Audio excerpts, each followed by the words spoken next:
10,000 கோடி ரூபாய்க்கு 10,000 கோடி ரூபாய்க்கு நீர் மேலாண்மை செய்வோம் என்று சொன்னார்கள். 10 பைசா கூட இதுவரைக்கும் செய்யவில்லை.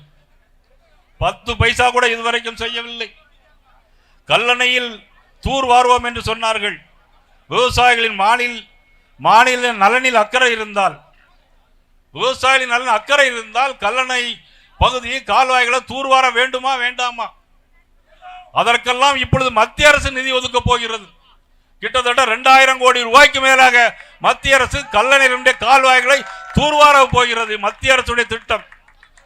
எல்லா மத்திய அரசுடைய திட்டங்களையும் தமிழக அரசு ஸ்டிக்கர் போடுறாங்க. நீங்கள் ரேஷன் கடையில் எல்லா கடைகளிலும் இன்னைக்கு ரேஷன் கடையில் உங்களுக்கு எல்லா பொருட்களும் கொடுக்கப்படுகிறது, இலவசமாக கொடுக்கப்படுகிறது. தெரியுமா இல்லையா? அத்தனையும் மத்திய அரசு மாண்புமிகு நரேந்திர மோடி அவர்கள் அதை இலவசமாக கொடுக்கிறார்கள். ஆனால் மாநில அரசு தாங்கள் கொடுப்பது போல் இன்னைக்கு அக்கறை காட்டிக் கொண்டிருக்கிறார்கள். இன்னைக்கு காவிரியிலே தண்ணீர் வருகிறது. ஆனால் விவசாயிகளின் அக்கறை உள்ளவர்கள் என்ன செய்ய வேண்டும்? அங்கே அடுத்த மாநிலத்தில் மேகதாதுவில் அணை கட்டுகிறார்கள்.